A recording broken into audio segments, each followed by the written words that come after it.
Many of the documentaries I made in my life covered my personal heroes, and here are tribute titles to two of them: Isambard Kingdom Brunel and George Stephenson, a finer pair of engineers you would struggle to find, especially for the railways. As a child, I lived in Cornwall near Brunel's Royal Albert Bridge over the river Tamar. It is historically alleged that when he was overseeing the building of the bridge, he actually stayed in our house near Torpoint, at a spot just a half-mile walk to an easy sea-level view of his work. My home featured an old Gothic tower where apparently he could sit undisturbed, gaze out to the turret windows and work on the plans. Although I cannot categorically prove this tale, it's fair to say that Maryfield House was completed in 1847, 7 years before construction started in May of 1854. So it was a grand new house in the Gothic style, and most unusual for the area, on the estate of the local Carew Pole family. As of 1969, I would regularly travel from Bristol Temple Meads to Plymouth by train, always in awe of the Dawlish stretch running so close to the sea, where I would always throw a penny into the water for good luck. Then we have George Stephenson, the uneducated son of a colliery fireman who is listed in the Dictionary of National Biography as being the inventor and founder of railways, his most famous invention, in fact, being the rocket. Stephenson's rocket was involved in the first railway fatality. While George Stephenson designed the locomotive, his son Robert is credited with its refinement and the actual construction.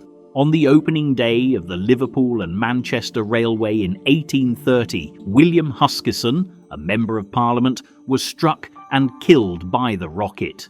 He was attempting to cross the tracks when he was hit by the train. But more of these stories later. I hope you enjoy these aging films. Slanch, Liam Dale.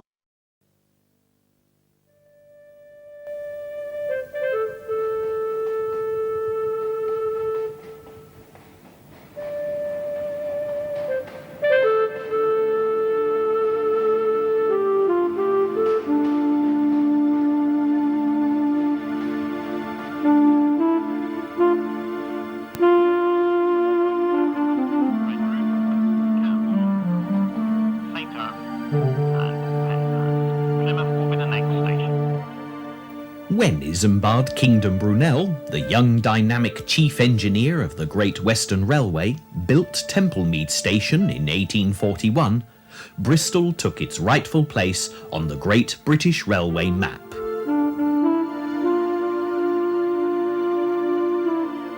Initially, his main challenge had been to connect London, more specifically the capital's Great Western Paddington Station, with the then very active port of Bristol, providing a straight level route that could be travelled at speed. Having achieved this, naturally he wanted a station that reflected the company's growing stature as it rapidly expanded to open new lines throughout the south of England and Wales.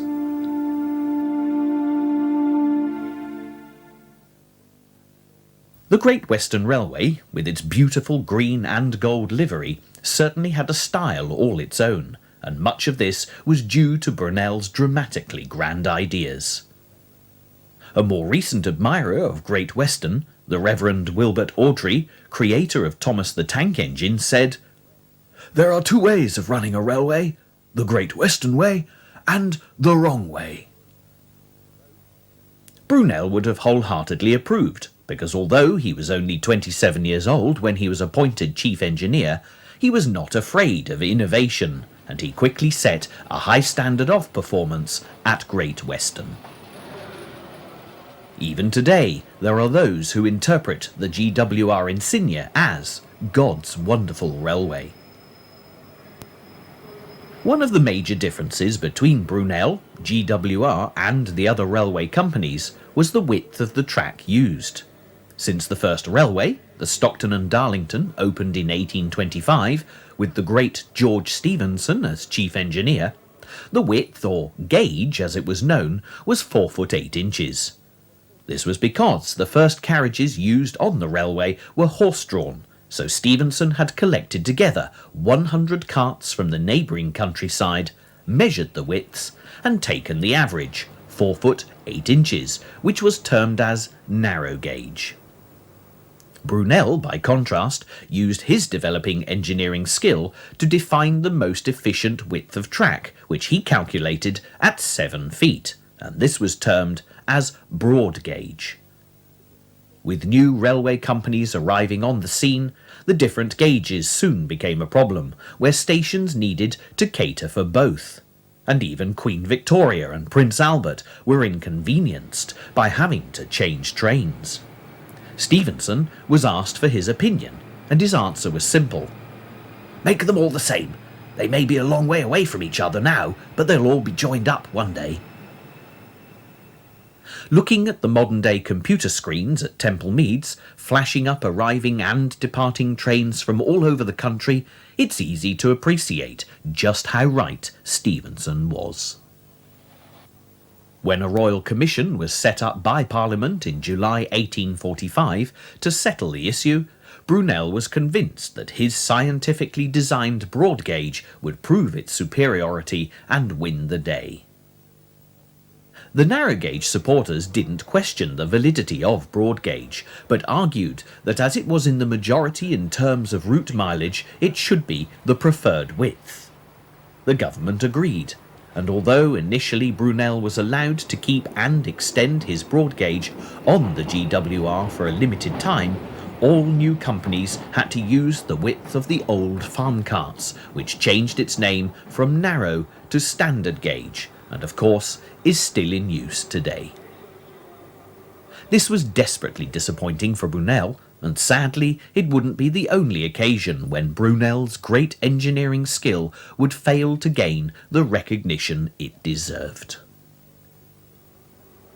Brunel, as is evident from this incident, had a very high opinion of his work for Great Western, and he certainly designed Templemead Station on a grand scale.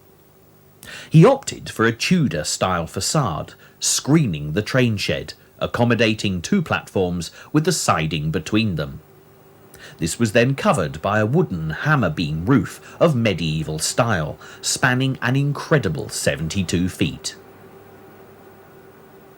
The station has been modernised on a number of occasions, but this shed has been preserved as a monument to the early years of the railway age.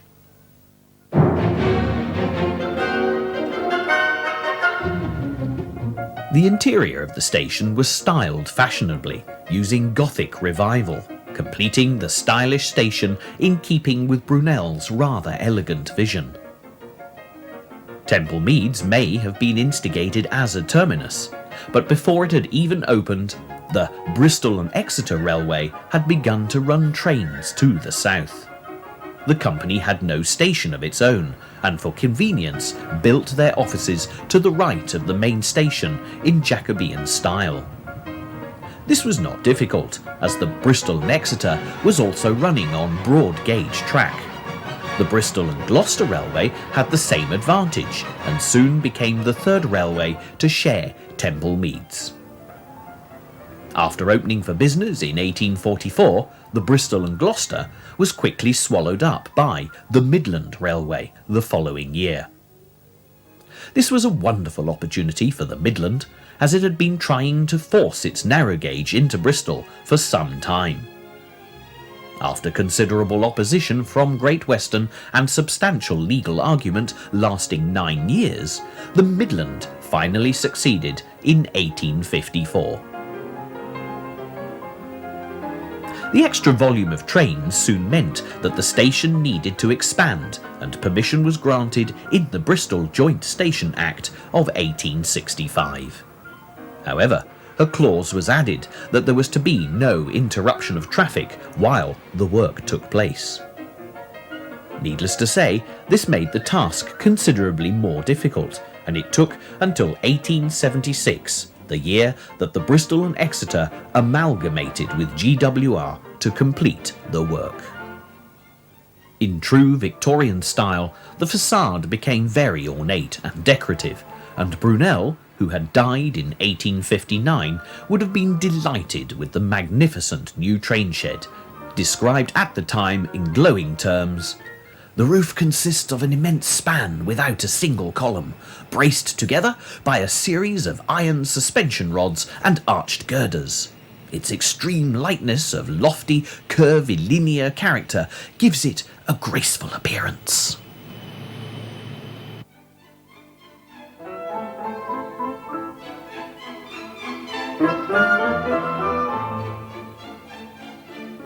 Although Bristol Temple Meads is now a very hectic and bustling station, there are still elements from Brunel's day to be found, and as a result, the great romantic nostalgia of a golden railway age is very much alive and well. This makes Temple Meads the perfect place to begin a train journey south to Plymouth, looking at the wonderful history of the Great Western, the magnificent work of Isambard Kingdom Brunel, and of course the beautiful countryside through which this very special railway runs.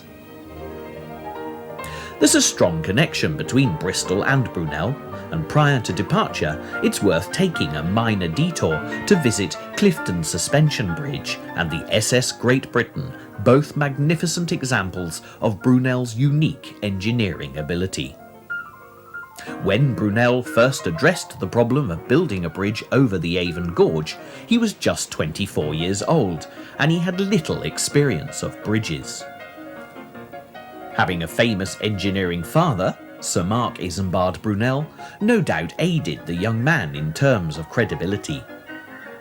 The bridge company certainly consulted Brunel Sr. about his son's ambitious designs for a suspension bridge. Sir Mark had trained Isambard himself and was keen to help with this major project, and Brunel Jr. was formally appointed to design and construct the Clifton Suspension Bridge in March of 1831. 168 years later, Brunel's bridge still carries people across the Avon Gorge. The elegant beauty of construction remains to grace the powerful landscape, and more recent structural tests show the bridge's strength to be as trustworthy as Brunel had predicted. It was an ambitious project, and its progress was halted due to lack of funds. Brunel never saw its completion, as he died 5 years before it was opened, but the Clifton Suspension Bridge will forever be remembered as one of Brunel's finest achievements.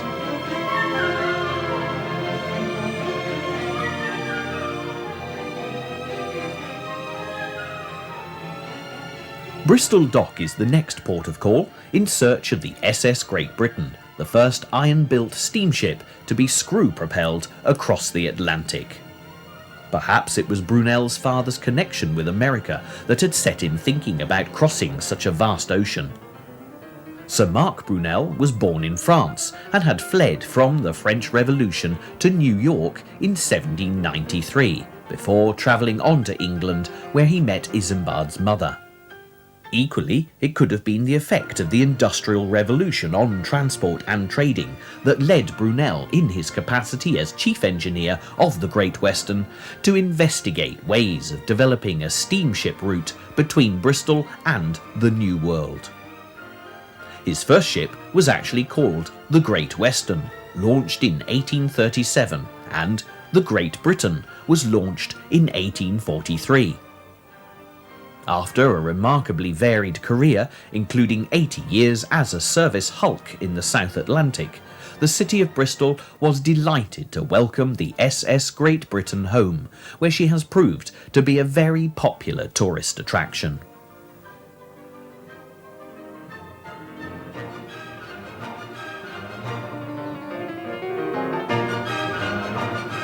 Arriving at Temple Meads to catch an early train to Plymouth finds the station busy with both travellers and workmen. Brunel's carefully preserved wooden train shed now offers protection for users of the car park, and on entering the building there are still many examples of Brunel's original interior designs.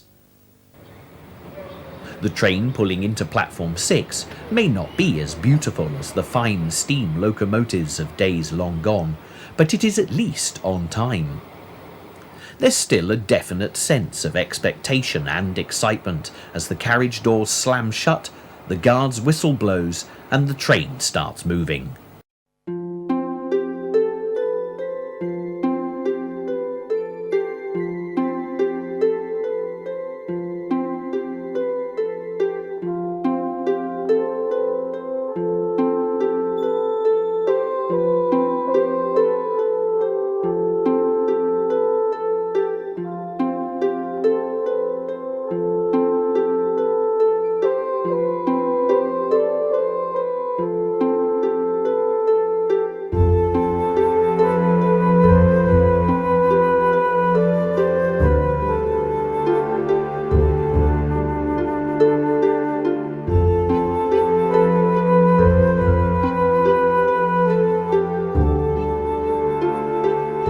The landscape changes very quickly, not surprising considering the speed of up-to-the-minute intercity trains, and the high-banked cuttings soon give way to the green fields and farmland that the west of England is famous for.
For many people, much of the nostalgia associated with Great Western is as a direct result of it being the main tourist route during the heyday of the British holiday industry. As a trend, the seaside holiday had developed rapidly through the 1930s. Billy Butlin opened his first holiday camp in 1937, and in the years after the Second World War, once the beaches had been cleared of mines, the seaside became an increasingly popular destination. It was still a time when cars were scarce, so throughout the summer the GWR lines to the southwest became amazingly busy.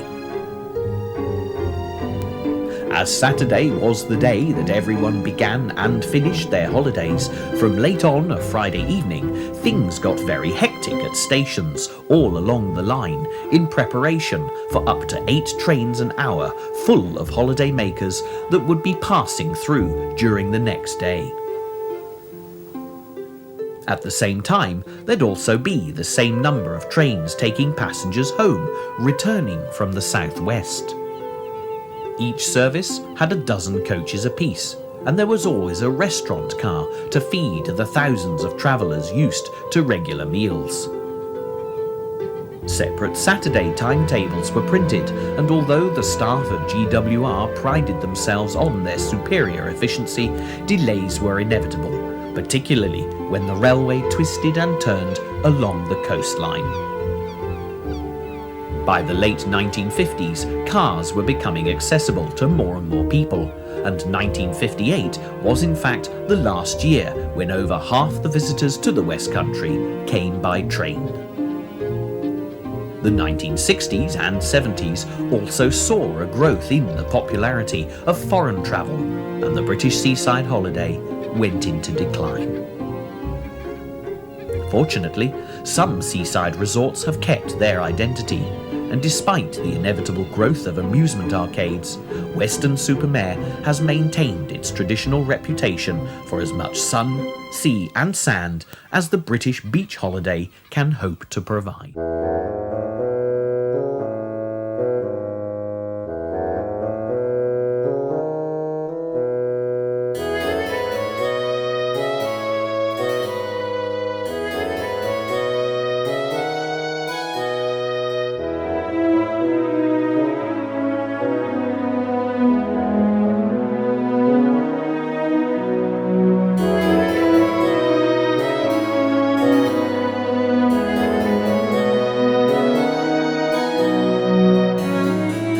The first stop on today's journey is Taunton, the county town of Somerset, and as the train rushes through the many small stations along the way, it's hard to imagine how slow this journey would have been if the Railways Act of 1844 had still applied. This act stated that each railway company had to run at least one train in each direction daily, stopping at every station, travelling at a rate of at least 12 miles per hour at a charge of a penny a mile. These were known as parliamentary trains, and they were notoriously slow.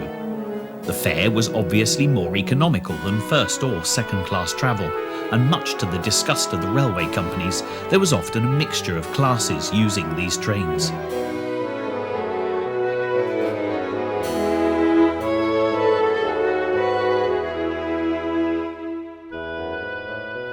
As today's train pulls into Taunton precisely 37 minutes after leaving Temple Meads, perhaps it could be said that the modern traveller doesn't always appreciate how much the railway service has improved.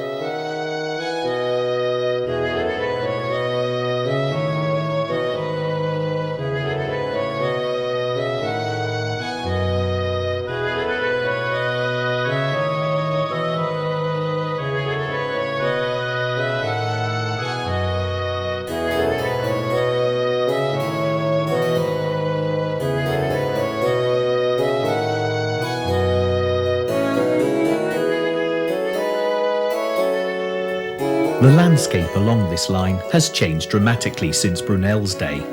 The brick-built industrial properties, which quickly sprang up to benefit from the transportation offered by the railway, have given way to vast prefabricated industrial units, out-of-town megastores, garden centres, and land-hungry housing estates swallowing up vast tracts of countryside.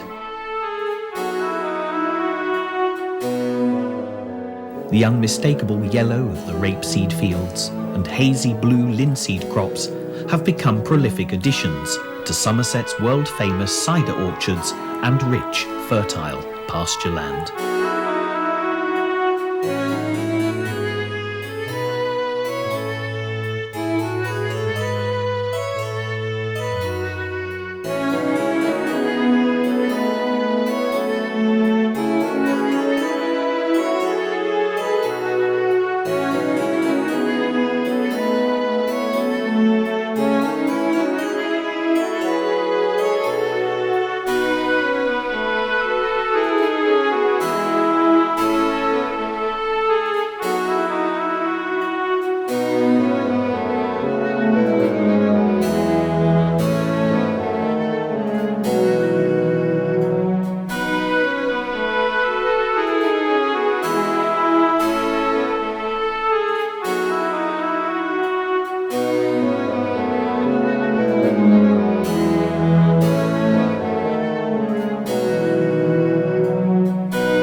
The next stop is Tiverton Parkway, 8 minutes after Taunton. Close by, the station at Tiverton Junction was the site for a story reported in the Railway Herald of 1890, which typified the pride and dedication to duty of the GWR railwayman.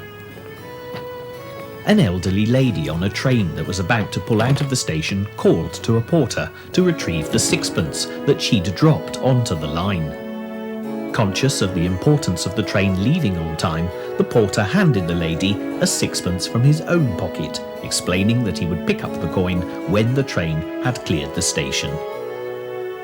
The poor man was very disappointed when all he managed to find was a bent old threepenny bit for all of his trouble.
Back to full speed, today's train flashes through Stoke Cannon Station, a junction connecting this line with the Exe-Valley Railway, which closed to passengers in June 1960.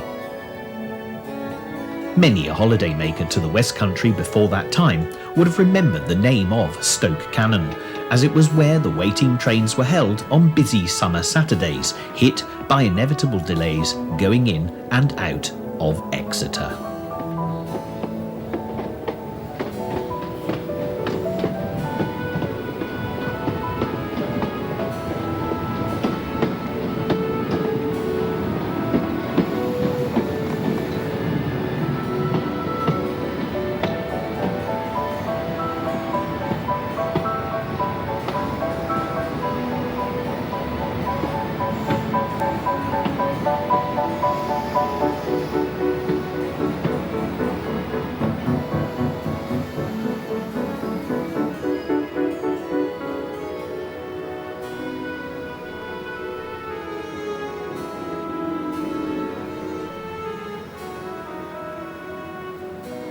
Exeter St David's is a fine station which still has a flavour of Great Western elegance both inside and out. Fortunately, today's journey has encountered no delay, taking only 7 minutes from Stoke Cannon, making the total time taken so far from Bristol Temple Meads a speedy 1 hour and 6 minutes. This station imposes its presence over a fairly large area, with the Great Western Hotel, which would have offered many travellers a welcome resting place, flanking it to the left. The restaurant and bar is actually called Brunel's, which is about as close to a memorial to the great engineer that has yet been seen since Temple Meads.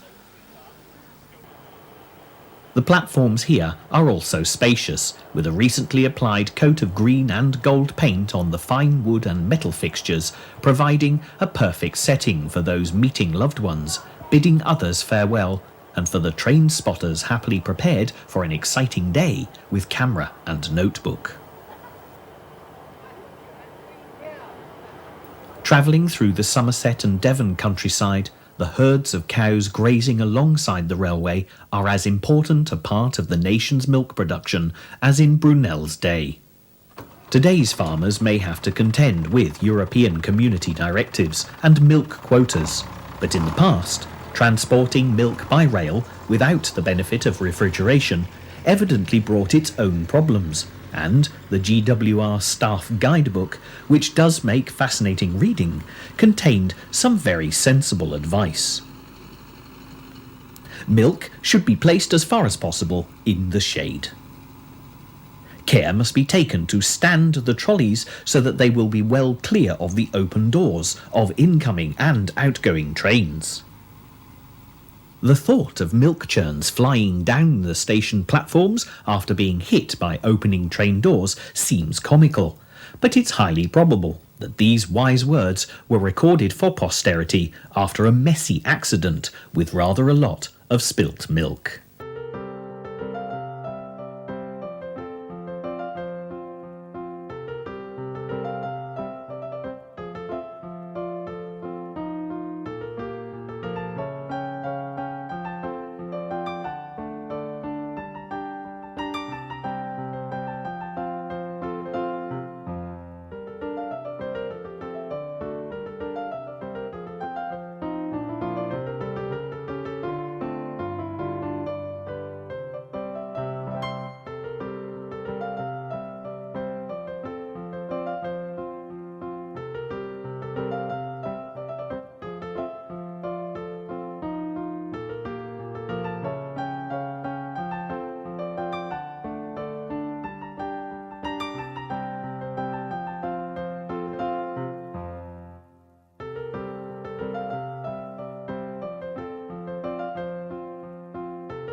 Leaving all thoughts of dairy farming behind, the passengers of today are treated to a fine view of Exeter as the train pulls out of the station, passing the beautiful 12th century cathedral on its high vantage point, marking the beginning of the most stunning part of this journey.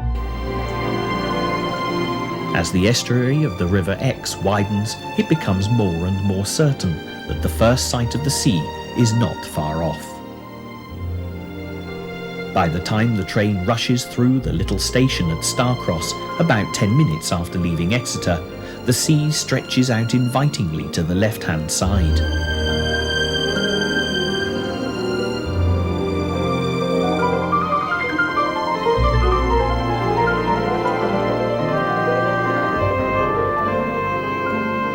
Caravan parks have covered large areas of the countryside, and as the train rumbles through Dawlish Warren Station, which has undoubtedly seen better days, the traveller has definitely moved into seaside holiday country.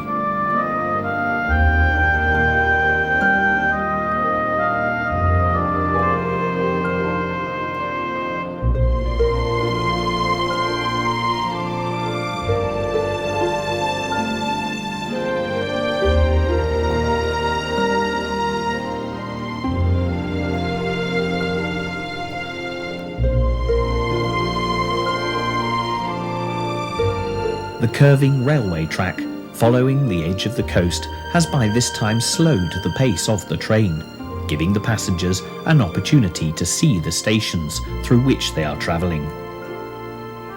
Within minutes, the red cliffs on one side and the sea on the other carry the train into Dawlish.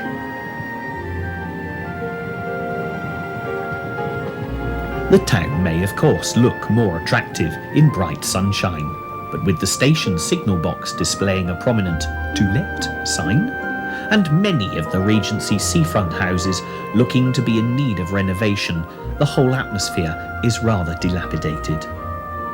Dawlish was once a fine holiday resort, and its most famous visitor was perhaps the great English novelist Jane Austen in 1802, who often extolled the virtues of seaside society in her novels.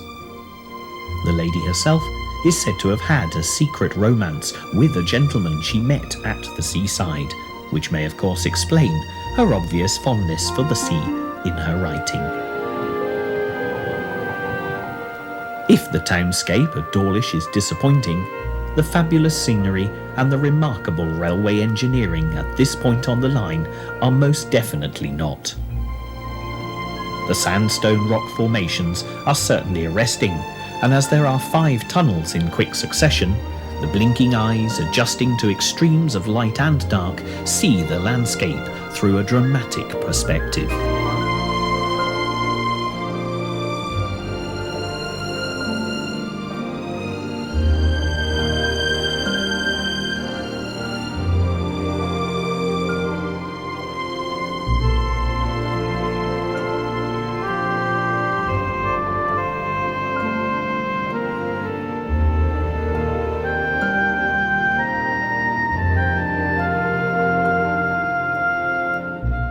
The sea wall between Dawlish and Teignmouth is as beautiful today as it ever was. It's perhaps not quite seen in its full glory with the tide out, but it's without doubt a lasting example of the innovative railway engineering practiced by Isambard Kingdom Brunel.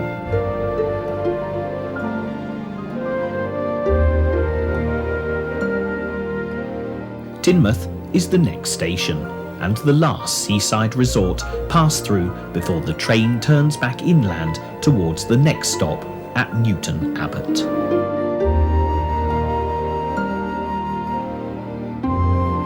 The town of Teignmouth is the largest of these seaside resorts along this outcrop of coast, and its prosperity grew from its importance as a shipping port for the distribution of Dartmoor's clay and granite. The harbour is still in use, and as a holiday resort, the town attracts many visitors throughout the summer season.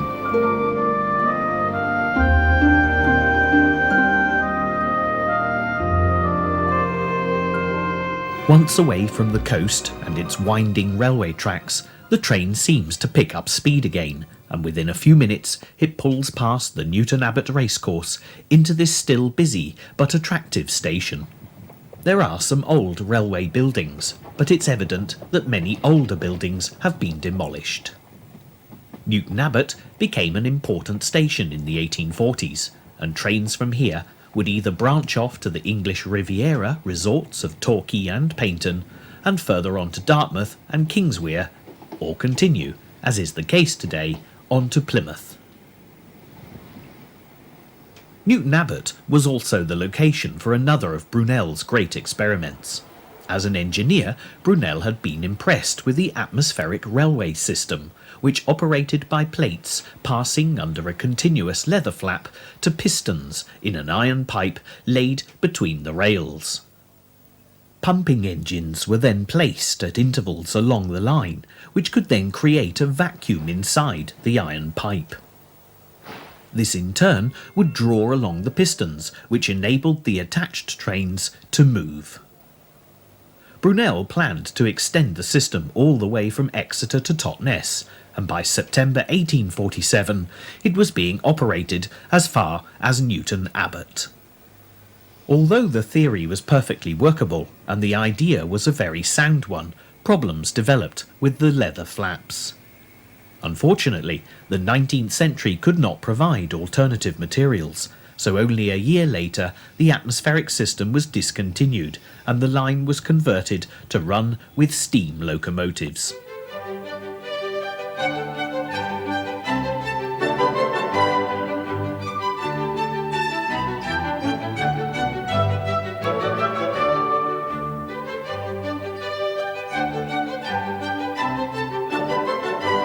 The train's next stop is Totnes, where the tower and pumping station built by Brunel still survive. Totnes is another attractive station, which in the past was proud to have won the coveted award of GWR's Best Kept Station. Closer inspection of Totnes will reveal an uneasy relationship between the mainline station and the very picturesque South Devon Railway, which has in recent years become a very popular tourist attraction. The right-hand side of the station, as this train passes to Plymouth, belongs to the Steam Railway, with the left-hand side belonging to British Rail, as operated by Great Western. Up until the early 1990s, there was no link between the two stations, but the South Devon Railway Trust funded a footbridge, giving passengers convenient access to both sides of the railway, opening on the 30th of September 1993. On today's journey, the identity of Great Western has definitely re-emerged after the many years of British Rail's dubious reputation after the nationalisation of the railways. It may no longer be possible to buy Great Western's own brand of whisky in the buffet car, but in other respects, many of the old GWR principles have been carefully preserved and rejuvenated. A fine example can be found in the instructions given by G. Fiennes, a past general manager of Paddington, who had some interesting thoughts on how a GWR railwayman should conduct himself in order to provide a more efficient service. Will officers kindly instruct their stations that trains will no longer wait for passengers strolling down a hill or from one platform to another? Will officers kindly instruct their controls not to stop for anyone except the sovereign? Will officers no longer stop trains for themselves? Will the engineers kindly keep off the fast lines during express hours? Will officers get out and about and encourage louder whistles, more noisy slamming of doors and more dramatic waving of flags? And according to Mr. Fiennes, they did. Having reached Totnes 25 minutes before this train is due into Plymouth, the service today is running well on time.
There's little of any note at Plymouth Station. The building is modern, like much of the city, which needed to be almost completely rebuilt after the devastation of the Second World War. The advertising board claiming London as a destination achievable in 3 hours is about the brightest sign around. It's fascinating to look at the way in which travel has progressed since the early days of the railway. The time given for the journey by coach from Plymouth to London in 1836 was 21 hours and 35 minutes. Brunel, as chief engineer of the Great Western, worked tirelessly to make his railway line as fast as possible, and in 1852 the journey time was cut to a remarkable 7 hours and 5 minutes. 1887 saw the time reduced again to 5 hours and 10 minutes. 1914, 4 hours and 7 minutes. 1939, 4 hours and 5 minutes. 1961, 4 hours dead, until the 3-hour journey was finally achieved in 1985.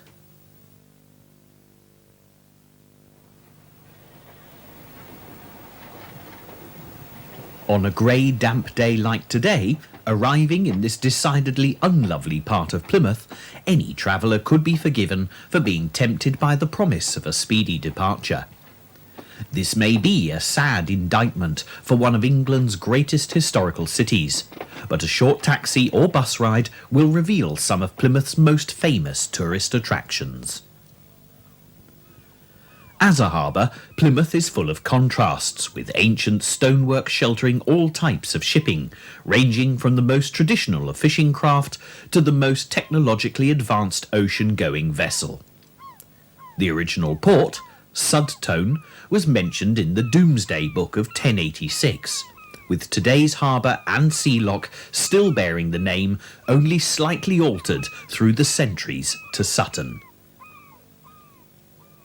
Plymouth Hoe has been forever recorded in English history as the site of Sir Francis Drake's now famous game of bowls. The Spanish Armada of 1588 was spotted from this very clear vantage point, and Drake reputedly had time to finish his game before rallying his troops to defend the realm.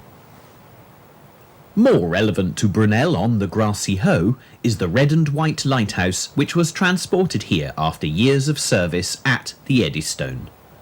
This is Smeaton's Tower, designed by John Smeaton, who died just 14 years before Brunel's birth. An innovative engineer, Smeaton was not afraid to go against public opinion with this design, using stone blocks dovetailed together. His critics were proved wrong, as the tower protected many grateful sailors out at the Eddystone for over 100 years. If Brunel had looked for a role model, John Smeaton would have been a fine example, as he was the first person to describe himself as a civil engineer, and went on to found the Society of Civil Engineers in 1771. This whirlwind look at Plymouth may be journey's end for this programme, but it's not the end of the line for the train from Bristol, which will cross the River Tamar by way of the Royal Albert Bridge into Cornwall and on to Penzance. This bridge, which has become as famous as the other great Plymouth landmarks visited, was one of Isambard Kingdom Brunel's last great achievements. As well as being the chief engineer for Great Western, by 1845 Brunel had also taken up the same office for the Cornwall Railway, who had applied to Parliament for an Act to extend westward from Plymouth to Falmouth. To achieve this, Brunel would need to cross the River Tamar, and there were two choices: steam ferry to Torpoint or a bridge at Saltash. The government sanctioned a bridge, which the then mature and experienced Brunel was more than happy to take in his stride. Throughout his life, Brunel was a man driven. Today he would undoubtedly have been described as a workaholic. He thought nothing of working an 18-hour day and sleeping in his office or while travelling. Brunel was married with a family, but even on his honeymoon, Mary, his new bride, was treated to 3 days away in Capel Curig in North Wales, and part of that time was used to visit the opening of the new Liverpool to Manchester Railway. If Brunel took holidays, it was usually because his doctor had forced him to, for the sake of his health. As a naval town, Plymouth presented Brunel with added difficulties, as the bridge would need to be high enough to allow the Royal Navy's tall ships to pass underneath.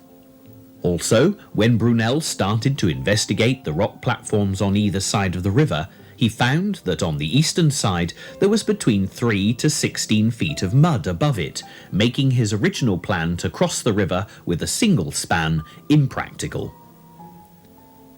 Brunel settled on 2 wrought iron spans, with one central river pier for support. As with the Clifton suspension bridge, the cost of building was enormous, and economy meant that Brunel's plan for a double track had to be downsized to a single one, as it still is today.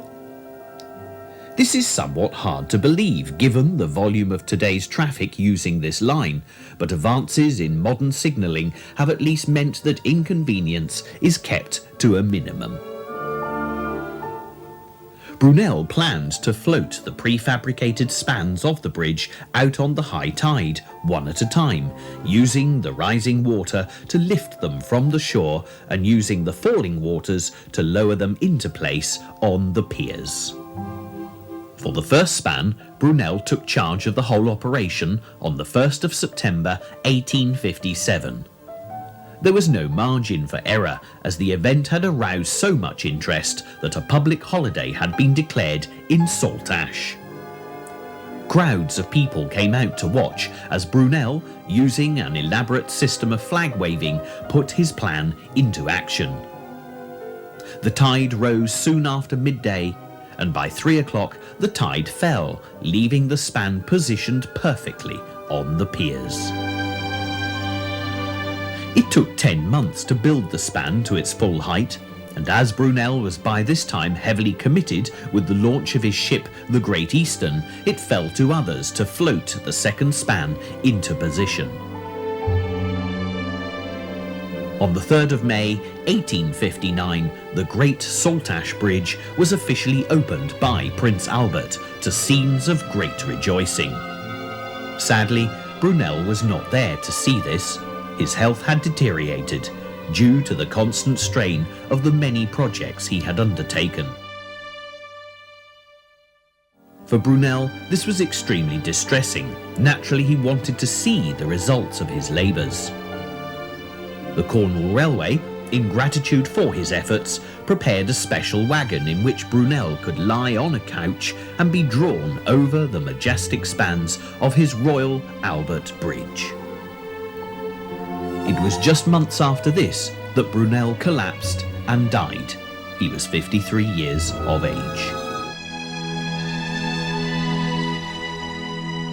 Today's journey, nearly 150 years after Brunel's death, is a more fitting tribute to his great skill than anything that could have been said in his own lifetime.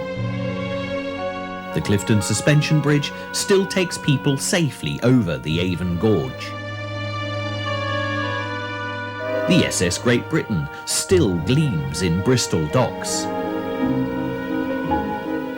And the Royal Albert Bridge still carries trains in and out of Cornwall. Brunel's work has stood the test of time and will continue to do so for the foreseeable future.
When the Stockton and Darlington Railway opened in 1825, primarily to speed up the transportation of coal between the collieries and the coast, few could have foreseen the impact that this relatively short journey would have on the rapidly advancing Industrial Revolution. Although the track was initially laid out to accommodate horse-drawn traffic, the engineer of the line had some very innovative and exciting ideas in development. The engineer was George Stephenson, the uneducated son of a colliery fireman from Northumberland, who is listed in the Dictionary of National Biography as being the inventor and founder of railways.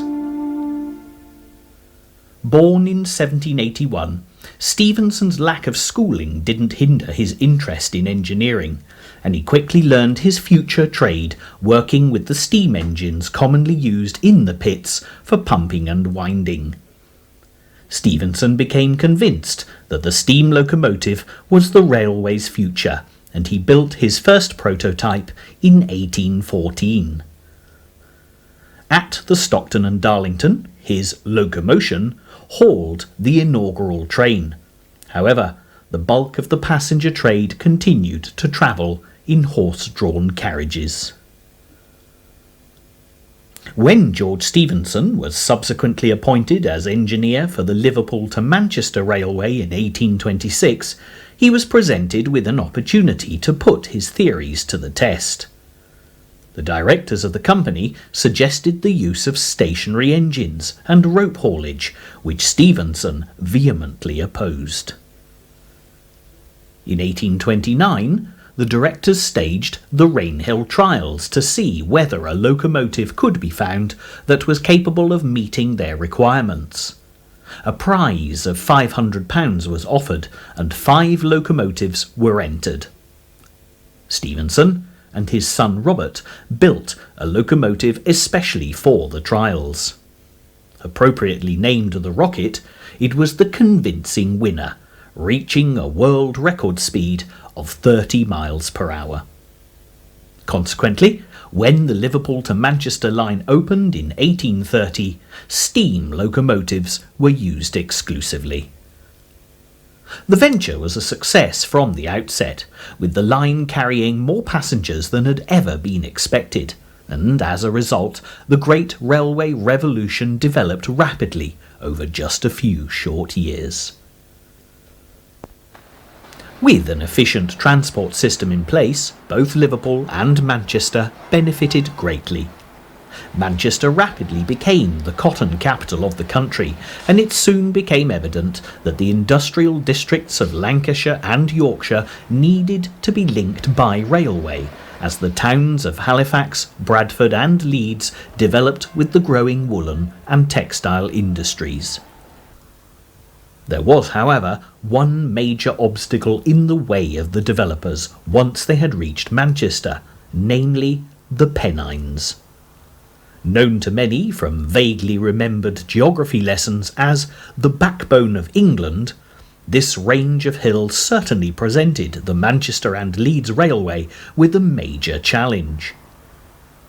George Stephenson's reputation had grown dramatically in stature, and this made him the obvious choice as engineer for the line. Today, the modern railway traveller may not necessarily notice the great feats of engineering that Stephenson came up with to traverse the Pennines, but the influence of the great engineer can still be seen, and this programme will follow in Stephenson's tracks from Manchester to Bradford.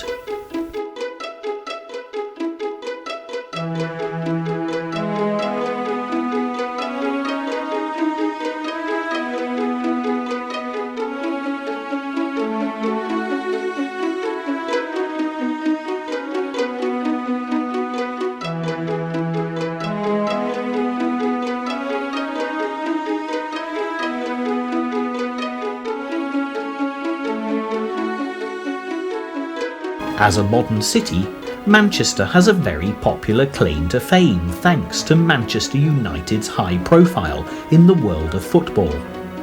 In an atmosphere where footballers enjoy celebrity status, Manchester is home to that other great manufacturer of celebrity, the soap opera. Granada Studios have become one of the nation's major tourist attractions, with crowds of visitors taking a stroll down Coronation Street in search of fictional characters that have become a part of the British way of life. Further investigation is definitely worthwhile and will uncover evidence of the great prosperity brought to Manchester by the railways and the cotton industry. The glorious neo-Gothic town hall, which was built in 1875, is a celebration of Manchester's status as the cotton capital of Britain. Even the Great Royal Exchange Theatre holds a clue in the name to its original occupation as the Cotton Exchange, with the world cotton prices on the day that it was closed still displayed. To travel from Manchester to Bradford by train, passengers need to set off from Manchester's Victoria Station.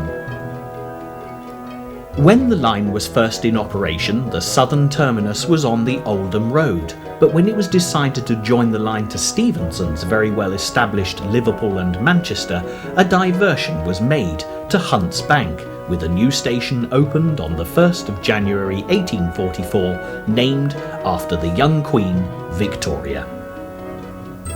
There were major difficulties because by this time the two lines were managed by different railway companies at either end of an 850-foot long platform. Government inspectors condemned the station as bad and dangerous, and by 1884 a new station called Exchange was opened at the western end for passengers from the Liverpool line. Unfortunately, if they wanted to travel on towards Leeds, there was a quarter of a mile walk to join the Lancashire and Yorkshire ongoing train. Exchange Station is now closed, and much of Victoria's striking facade was created when William Dawes redesigned it in 1909. His brief was to make it more imposing, and the iron and glass canopy displaying destinations as far afield as the continent certainly gives the building an air of expectancy. Overall, though, it has to be said that despite modern-day attempts to clean the stonework, the general impression is that of dilapidation, not helped by the outlook onto one of Manchester's less than salubrious quarters. George Stephenson's first plan for this line was submitted in 1825, and it involved many steep climbs and long tunnels, which was modified in 1830 to an easier route that was rather winding but required no tunnels. His third attempt, and the chosen option of 1835, was far more direct, with few steep gradients but 8 tunnels, one of which needed to be over 1.5 miles in length. It was a personal triumph for Stephenson, as he firmly believed that sharp gradients should be resisted wherever possible, and despite the rising contours of the Pennines, there are only 2 substantial stretches of line which rise at a steeper gradient than 1 in 200. Victoria Station lies at a low level, and the start of the journey is by necessity a steep climb. When the line first opened, there was a stationary engine used to take the trains up to Miles Platting, but very quickly the locomotives coped with the climb under their own steam. Today, the train to Bradford avoids Miles Platting with a deviation that was opened in 1877 to Thorpe's Bridge Junction, where it rejoins Stephenson's line for the next 28 miles. The line continues to climb towards Rochdale, with the scenery becoming ever more dramatic. By the time the train passes through Castleton, built above the much-visited Blue John Caves, Mam Tor, better known as the Shivering Mountain, can be seen to the northwest. The name is due to several landslides, quite an alarming prospect in this type of terrain. The ruined Peveril Castle dates back to 1086 and was immortalised by Sir Walter Scott in his novel Peveril of the Peak. At this point, the railway follows the Rochdale Canal, which was in fact the first canal to cross the Pennines. This was one of the principal works of William Jessup, and despite the obvious decline when the railway offered a quicker alternative, the canal competed effectively for business. The canal was in working use right up until 1937, and there are parts of the canal which are still well maintained today. The first stop is Rochdale, at a station that is slightly out of the town centre. The Pennine foothills rise majestically all around, but sadly most of the fine late Victorian station that graced this site has been demolished, only to be replaced by an insignificant modern construction. Rochdale itself, however, is full of historical interest, with its main claim to fame as the birthplace of the cooperative movement in 1844, where it was founded by the Rochdale pioneers in Toad Lane. The Victorian Gothic town hall is of similar style to the one seen in Manchester, and it is perhaps one of the finest examples of its type to be found in Britain. The scenery, as the line starts to carve its way through the Pennines, must have been quite staggering for the early travellers. There was definitely an element of trepidation attached to the journey, particularly as the 19th century media reflected the views of the average man, who was not at all convinced about the safety of the new technology.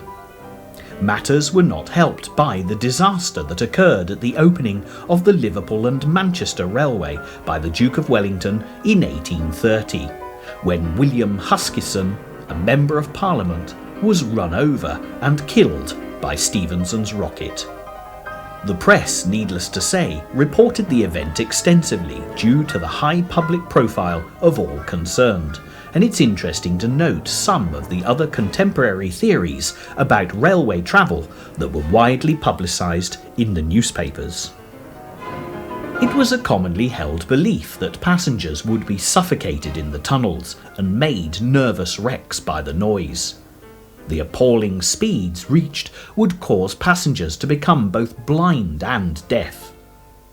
The stones on the track would undoubtedly wreck the trains, and cinders from the engine would set fire to cornfields and woodland, with grazing animals left terrified out of their senses by noise, smoke and sparks. If this wasn't sufficiently damning, the passengers' moral souls were also in danger should they commit the terrible sin of travelling on a Sunday. In 1841, a poster appeared offering a reward for Sabbath breaking, declaring that passengers would be taken safely and swiftly to hell next Lord's Day by the Carlisle Railway for 7 shillings and 6pence. Despite the reported dangers, the railway flourished, and all of the towns on this journey grew in direct proportion to the improved transport system.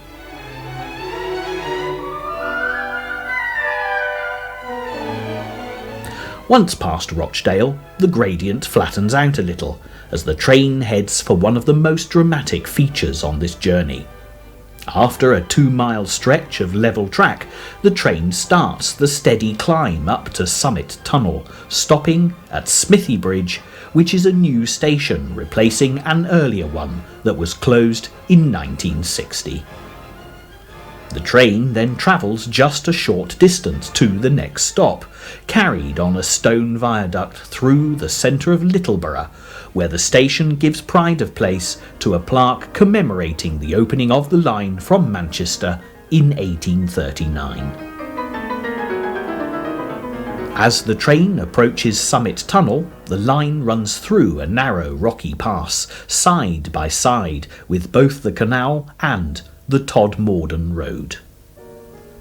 It's a great shame that the entrances to the tunnel today are blackened by years of use, and it's difficult to imagine how glorious this opening in the rock would have looked with the arms of the Manchester and Leeds carved above it. The construction of the tunnel took 3¼ years to complete, between 1837 and 1841.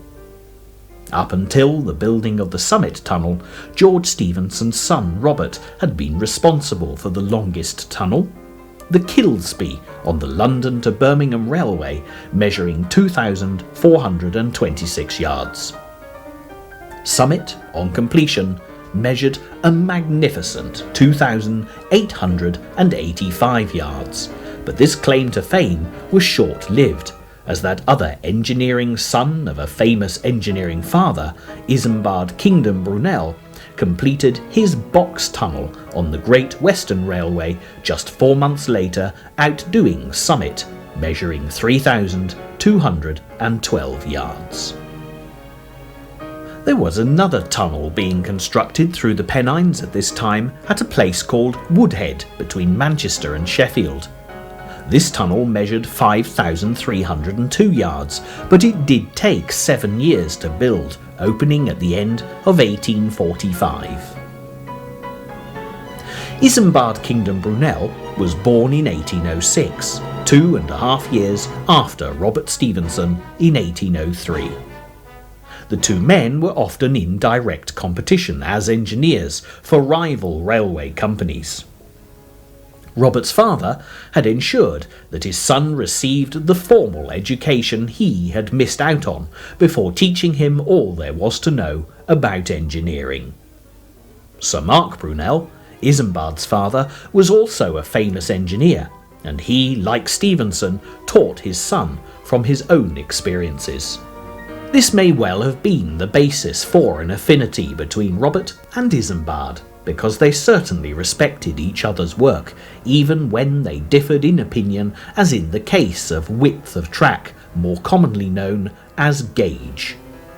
The Stephensons had used the narrow gauge as dictated by the average width of farm carts on the first horse-drawn railways. Brunel chose a 7-foot broad gauge based upon engineering calculations for his rapidly growing Great Western Line, and was sadly disappointed when an Act of Parliament decided that the narrow gauge should be the uniform width throughout the country, and today's standard gauge is the legacy of George Stephenson's original calculations based on farm carts. The two men remained close all of their lives, which were both shortened by overwork and stress.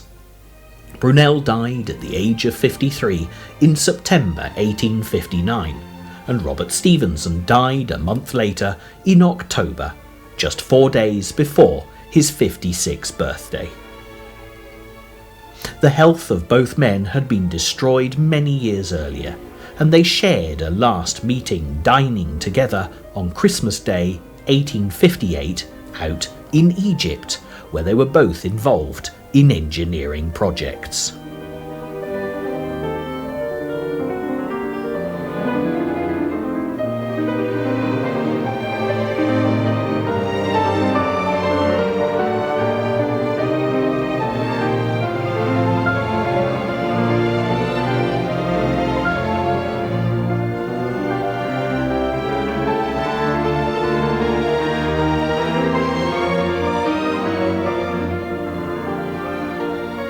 Once into Summit Tunnel, which is driven through millstone grit lined with brickwork and cement, few passengers will realise just how hard it was to construct a feature of this nature safely in the late 1830s. Miners and bricklayers worked around the clock, as many as 1,000 at a time, earning 6 shillings and sixpence for a 10-hour day. Hardly surprising, therefore, that the costings went way over budget, taking the total to £251,000 against the original estimate of £156,800. The tunnel work hit difficulties in December 1840 as it was nearing completion, when part of the track collapsed. Rumours flew back to Manchester, and soon the story claimed that the entire tunnel had caved in, burying many of the workmen beneath the rubble. George Stephenson and a party of directors immediately went out to inspect the damage and were delighted to discover the minor degree of damage, and more importantly, that there had been no loss of life. Stephenson quickly realised what had caused the problem and calculated the adjustments necessary to restore the track, and confidently made a formal statement guaranteeing the safety of the tunnel. He said, "I'll stake my character, my head, if that tunnel was ever to give way so as to cause danger to any of the public passing under it. I don't think there's such another piece of work in the world." Brave words that the passage of time has proved justified, with the tunnel only closed for repair in 1985, and although part of that work was dealing with over a century of wear and tear, most of the restoration was required because of a fire that had broken out on a train whilst underground. During the course of the tunnel, the train passes from Lancashire into Yorkshire, emerging to descend through the gorge of the River Calder, winding its way through villages and industrial buildings on its route towards Todmorden. This town was well known for its cotton mills, and it presented a number of obstacles for the railway to negotiate. 2 large bridges were needed to cross the canal, and in the first instance this was achieved by means of the Goxholm Viaduct. The iron span which takes the train across looks rather strange, built on the skew and joined to a very striking castle-like turret.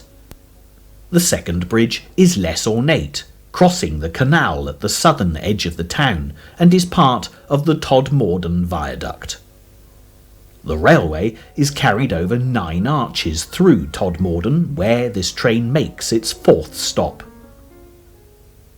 As this train carries on towards Halifax, there's a branch line that breaks off to climb through Cliviger Gorge to Burnley and Preston.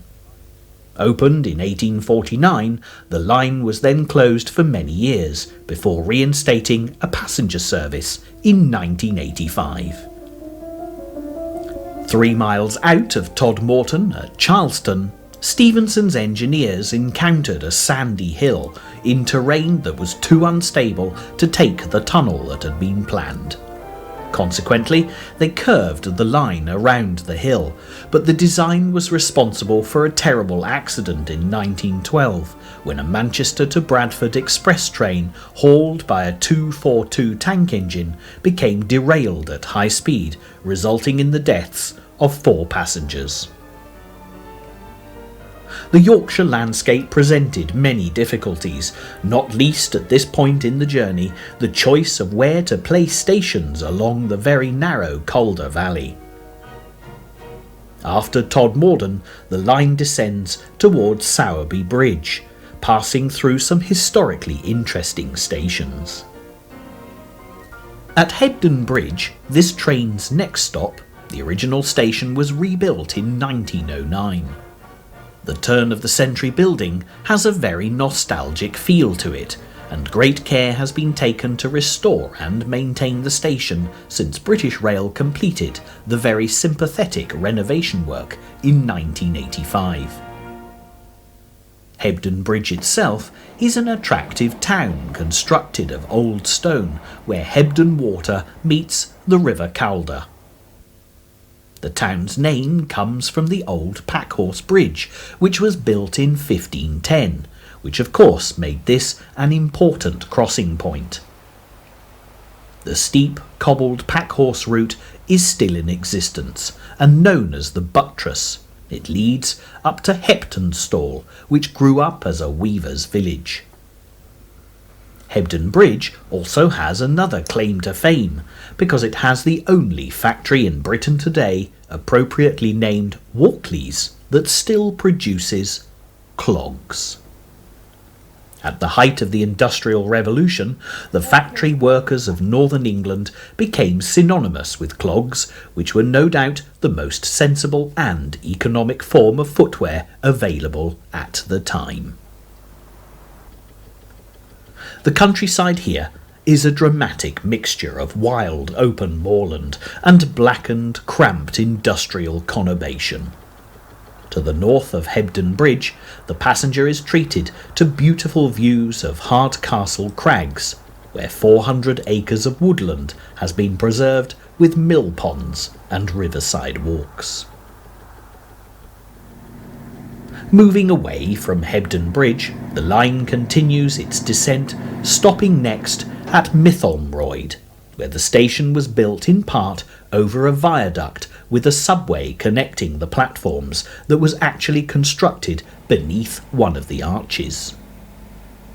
The building, as seen today, is surprisingly tall for a station and very narrow, incorporating 5 flights of stairs. It's a pleasant station for travellers to stop at because, just as at Hebden Bridge, considerable work has gone into restoration and refurbishment.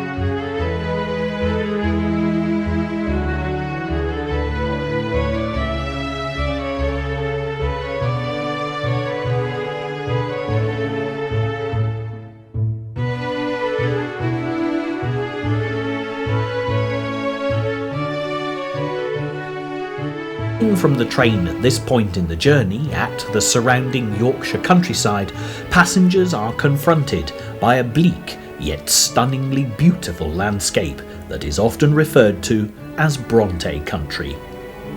The world-famous Bronte sisters, Charlotte, Emily and Anne, who wrote their dramatic and haunting novels just a few miles from here at Haworth, immortalised this wild place for all time. The Brontes would have been well aware of the new trends in railway travel, and despite the changes that transport brought to the area, the striking views seen today have altered little with the passing of time. A short detour will find the Keighley and Worth Valley Steam Railway still running through Haworth today, taking visitors on steam journeys up and down this traditionally colourful branch line, which was actually used for filming of that great family favourite, The Railway Children. Back to the railway journey being taken today, and the train passes through the now closed station at Ludden Foot before arriving at Sowerby Bridge. Although there's no direct link by track to the Keighley and Worth Valley line, there is nevertheless an interesting association. Few people are aware that there was a Bronte brother who, after failing in his attempts as a schoolteacher, tried his luck on the railway. In an atmosphere very similar to the one experienced on the Keighley and Worth Valley of the present day, Branwell Bronte worked at both Ludden Foot and Sowerby Bridge stations. The Bronte family must have been very relieved that brother Branwell was not employed at Haworth Station, because he was dismissed from his post as clerk in charge of Ludden Foot due to financial irregularities, and as his father was vicar at Haworth, this could have proved very embarrassing. The young man did soon after this episode come to a very bad end, mainly due to his fondness for opium and gin, evidently the ultimate destination for the railway company's missing funds. Just beyond Sowerby Bridge, the train comes to Milner Road Junction, where the original Manchester and Leeds line, which is now disused for passenger traffic, stretches off eastwards for about 8 miles to Normanton.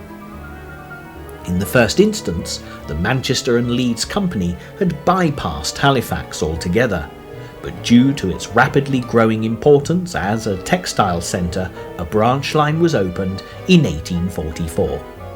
Because of the positioning of the track to Normanton, it was impossible for the trains from Sowerby Bridge to reach Halifax without reversing. This was not at all satisfactory as a working practice, so in 1852 a spur was constructed by Sir John Hawkshaw, a fine engineer who followed in the mould of Stephenson, but was more contemporary with Robert Stephenson and Isambard Kingdom Brunel. The new part of the line crosses the River Calder on a long viaduct, and there's a magnificent panoramic view of the valley before the train disappears underground into the Bankhouse Tunnel. Once out of the tunnel, the train starts to climb again up into the hills before rejoining the original line at Dryclough Junction. This approach to Halifax, just like every other railway route into the town, was a tricky one. Because of the gradient rising to 1 in 118, it was necessary to take the line through a dramatically narrow rock cutting at Dryclough before arriving at the outskirts. The Manchester and Leeds Railway Company did not want to take the line any further, refusing to extend as far as Bradford. They therefore built a terminus at Halifax, for which they had little regard, describing the station as a filthy dog-hole. It was not only the Manchester and Leeds that took a dim view of Halifax and its industrial and polluted landscape. The poet, William Blake, wrote lines that were to become possibly the most famous and quintessentially English of all hymns. Jerusalem, the prerequisite of school assemblies, women's institute meetings, and the last night of the proms. Halifax is thought to have been the inspiration for his description of dark satanic mills of the second verse. Written at a time when the majority of mill workers were being controlled by a mixture of religion, fear and hunger, Blake's ironic words encouraging the masses to strive for the greater good would have been music to the ears of the factory and mill owners. The blackened, smoking landscape and life-sapping working conditions for men, women and children were of little consequence to the majority of those who prospered in their fine houses many miles from the gloomy outlook that had generated their wealth.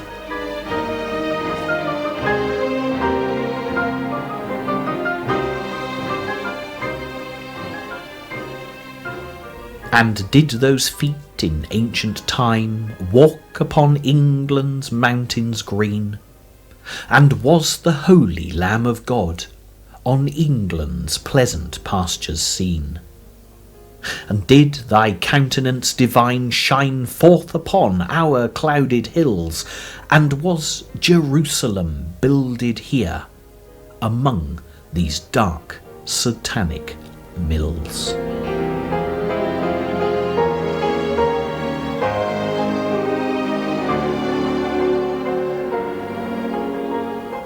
Halifax has improved over the years, making the most of its location on the edge of the Pennines, and it is now a popular port of call for visitors to the area.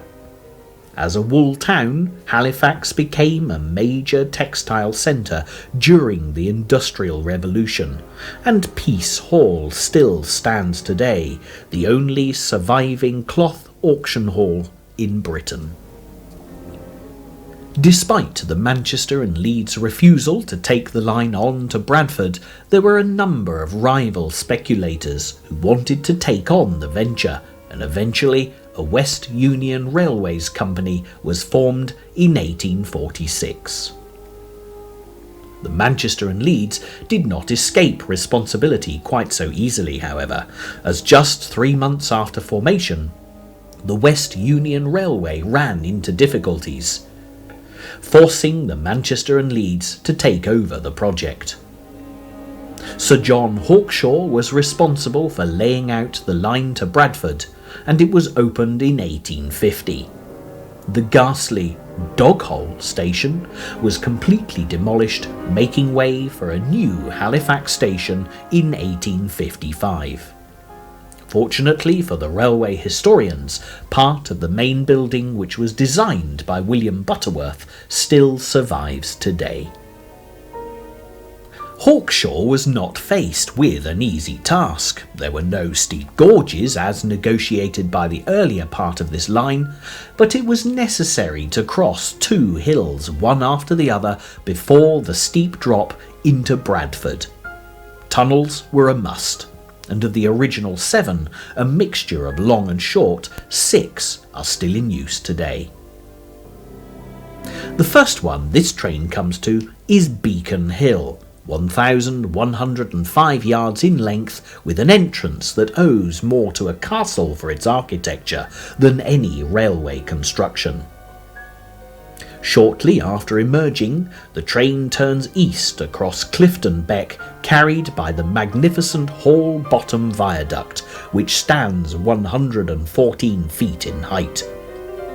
Hawkshaw used an amazing construction technique which combined strength with economy in a manner of compromise that all future railway engineers would need to apply. The next tunnel, the Wyke, measures 1,365 yards, and after the darkness, the railway suddenly re-emerges into rather a different landscape. There's little to see, and the emptiness is a little eerie.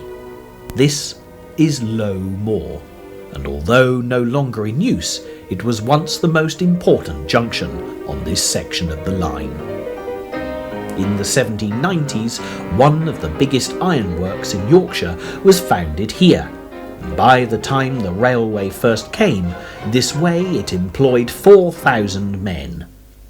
Looking at the undeniable solidity of the countryside around, the fact that Low Moor iron was famous for its strength the world over doesn't come as a great surprise. Low Moor was also a meeting point for two other lines, the Lancashire and Yorkshire from Maryfield and the Great Northern from Pudsey.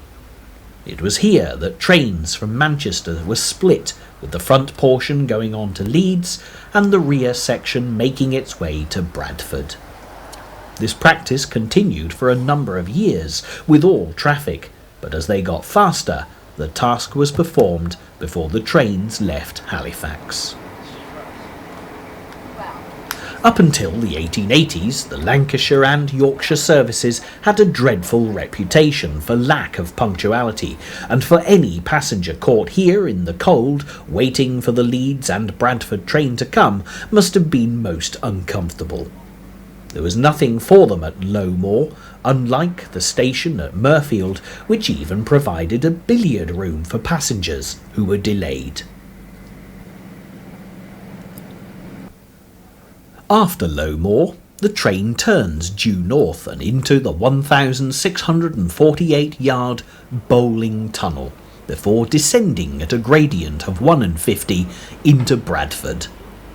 At Mill Lane Junction, the Great Northern Line comes in from Leeds, though thankfully the rather revolting and foul-smelling tunnel underneath Wakefield Road has now gone, as well as a level crossing at Mill Lane. As a city, Bradford is modern in appearance, predominantly due to the fact that when the woolen industry collapsed, it needed to reinvent itself.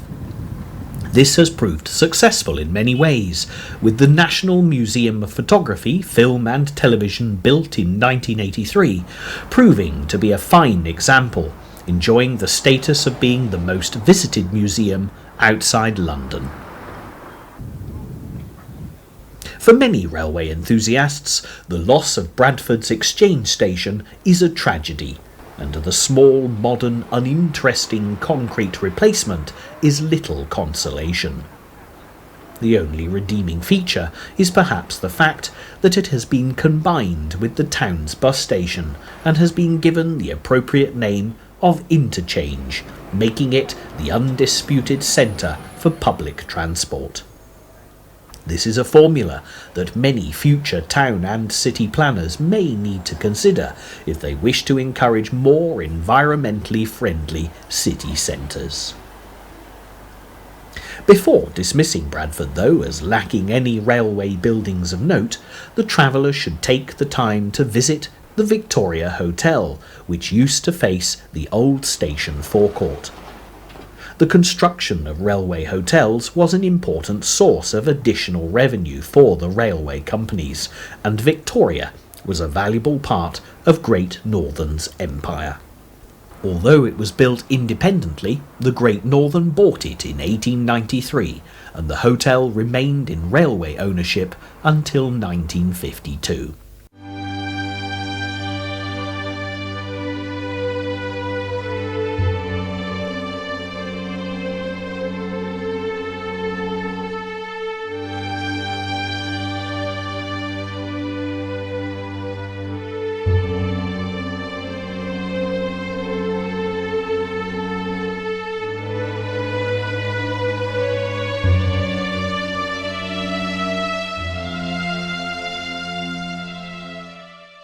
There's been an undoubted atmosphere of industrial gloom about sections of this journey from Manchester, and more often than not, the modern-day attempts to generate new business into the area have failed, leaving buildings boarded up and in varying states of disrepair.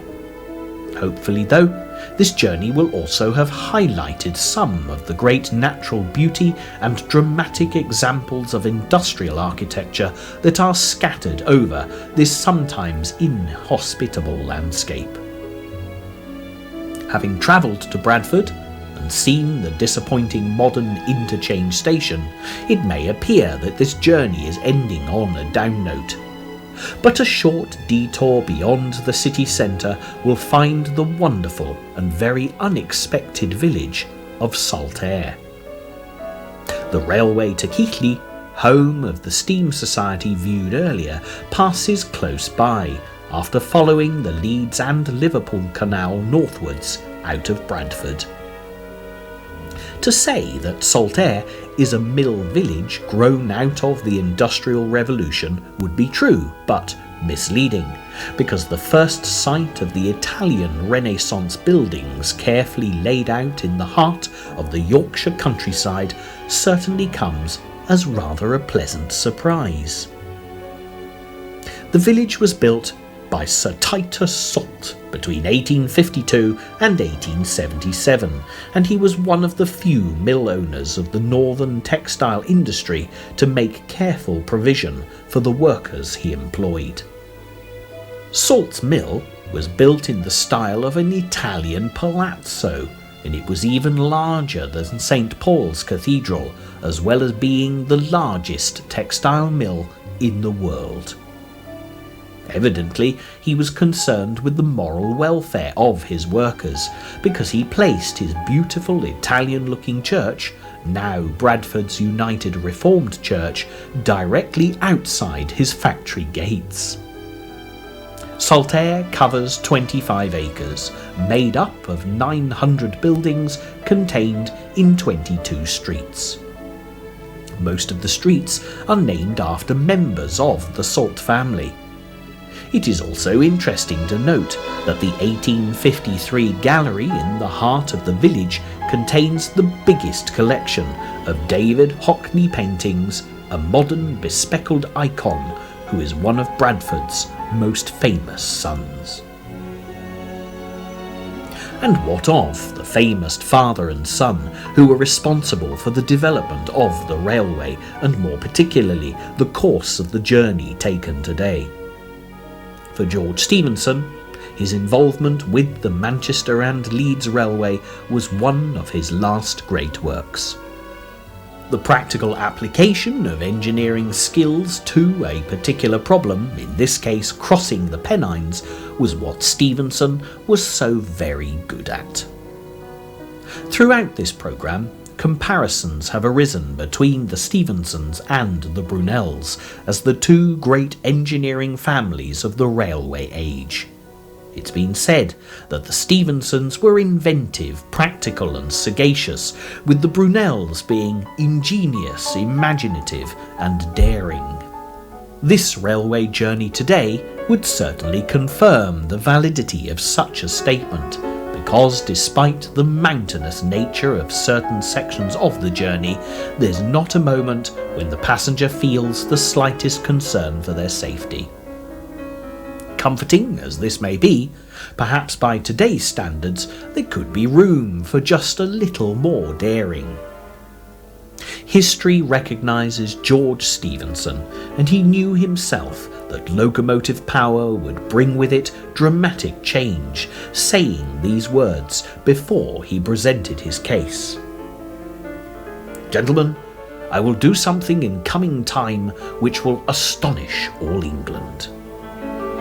This he certainly did, but just as Isambard Kingdom Brunel had found, much to his disappointment, the recognition for engineering achievements rarely followed, despite the often Herculean effort it had taken to bring them about. Brunel's grandfather had given a warning to this effect, predicting with remarkable but metaphorical accuracy that his son and grandson would benefit the world and yet starve themselves. George Stephenson was financially secure, and there was never any threat of starvation. But when he died in August 1848 at the age of 68, there was no grand funeral or monument erected to mark his place of burial. He was quietly laid to rest with his second wife, Elizabeth, at Holy Trinity Church, Chesterfield. By contrast, his son Robert, whom he had taught everything he knew, was buried with all ceremony in Westminster Abbey. Queen Victoria was asked for her permission to allow the funeral cortege through Hyde Park, which she readily agreed, acknowledging the high position and worldwide reputation that Mr. Stephenson had won for himself as an engineer, and also commenting on the loss that the country had sustained as a result of his death. Robert Stephenson only outlived his father by 11 years. He may have received the public acclaim that his father had deserved, but his health was destroyed by the high-powered and stressful nature of the work that completely dominated his life. Whatever the future holds for the railways of Great Britain, this journey from Manchester to Bradford will always offer a unique view of early railway construction, and the remarkable achievements of the many thousands of skilled men who risked their lives to bring transport to this remarkable area. Without George Stephenson, however, the development of the railways may well have taken many more years to come to fruition. Thanks to his practical, no-nonsense approach and his ability to get the project completed in the most efficient manner possible, the industrial regions of the north of England were able to transport their wares to the rest of the world, bringing a prosperity to the north which is sadly missed today. Perhaps the last words in this programme should be left to George Stephenson, and a reply by letter to a young man who had asked for advice about becoming an engineer. They sum up the man and his life's work perfectly. "I am a plain-spoken person, and am sorry to see a nice-looking and rather clever young man like you disfigured with that fine patterned waistcoat and all those chains and fang-dangs. If I, sir, had bothered my head with such things at your age, I would not have been where I am now."